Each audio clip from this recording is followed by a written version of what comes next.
apakah aku pantas bahagia? Kenapa ya? Hidup ini tuh kayak berat banget gitu. Gimana ya aku bisa mencintai diriku sendiri tanpa harus merasa egois? Banyak dari kita yang merasa harus memenuhi standar tertentu agar dianggap cukup baik. Ketakutan seringkali jadi penghambat terbesar dalam hidup kita. Jadi buku ini bukan cuma sekedar bacaan biasa, tapi perjalanan batin untuk menemukan kembali makna diri sendiri.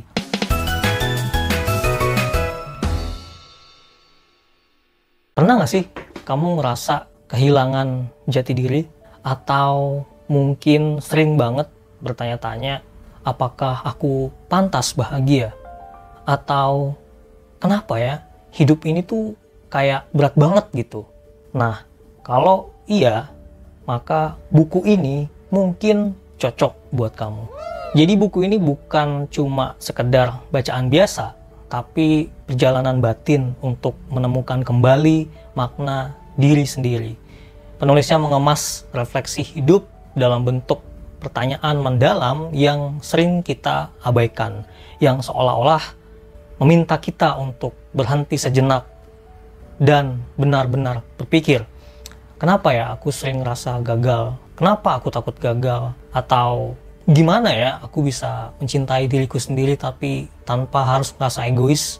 Tema-tema yang dibahas di dalam buku ini juga deket banget sama keseharian kita.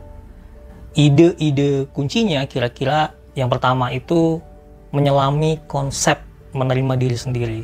Banyak dari kita yang merasa harus memenuhi standar tertentu agar dianggap cukup baik. Baik itu dalam karir, hubungan, maupun kehidupan sosial.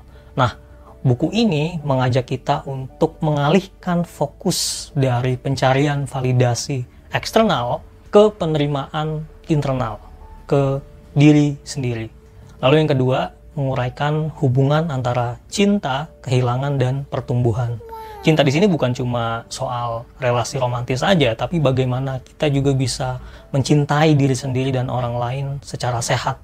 Alih-alih melihat perpisahan sebagai akhir, buku ini mendorong kita untuk melihat kehilangan sebagai cara untuk memahami kedalaman perasaan dan nilai-nilai yang kita anut. Yang ketiga, rasa takut dan kecemasan. Ketakutan seringkali jadi penghambat terbesar dalam hidup kita.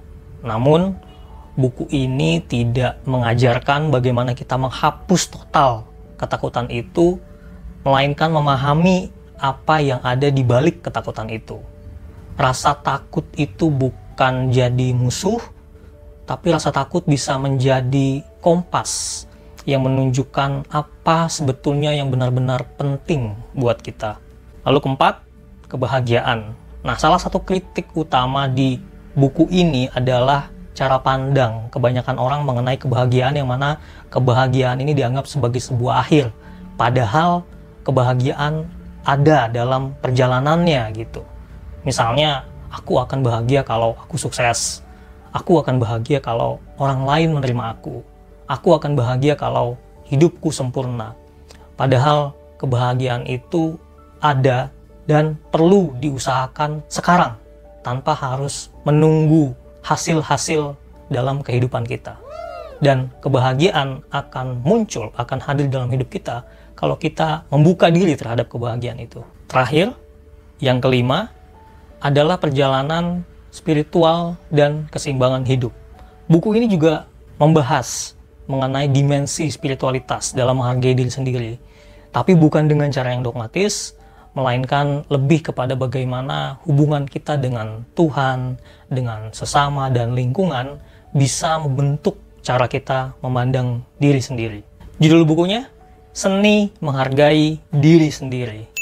Buku ini ngingetin bahwa kita nggak perlu izin dari siapapun untuk merasa bahagia. Bahwa kebahagiaan itu bukan sesuatu yang harus diperjuangkan mati-matian, tapi sesuatu yang kita izinkan hadir dalam hidup kita. Jadi, apakah kamu sudah siap menerima kembali dirimu? Langsung aja baca Seni Menghargai Diri Sendiri gratis hanya di Lentera Apps. Sampai jumpa di Editor's Choice berikutnya. Bye.